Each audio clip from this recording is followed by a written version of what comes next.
ایک بار حضرت صلی اللہ علیہ وسلم لوگوں میں بیٹھے ہوئے ان سے باتیں کر رہے تھے۔ اتنے میں ایک دیہاتی آپ کے پاس آیا اور پوچھنے لگا کہ قیامت کب آئے گی۔ آپ صلی اللہ علیہ وسلم اپنی گفتگو میں مصروف رہے۔ بعض لوگ جو مجلس میں تھے کہنے لگے، آپ صلی اللہ علیہ وسلم نے دیہاتی کی بات سنی لیکن پسند نہیں کی، اور بعض کہنے لگے کہ نہیں، بلکہ آپ نے اس کی بات سنی ہی نہیں۔ جب آپ اپنی باتیں پوری کر چکے تو میں سمجھتا ہوں کہ آپ صلی اللہ علیہ وسلم نے یوں فرمایا، وہ قیامت کے بارے میں پوچھنے والا کہاں گیا؟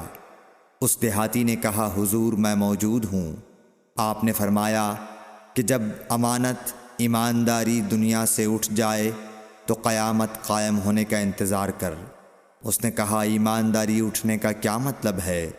آپ صلی اللہ علیہ وسلم نے فرمایا کہ جب حکومت کے کاروبار نالائق لوگوں کو سونپ دیے جائیں تو قیامت کا انتظار کر۔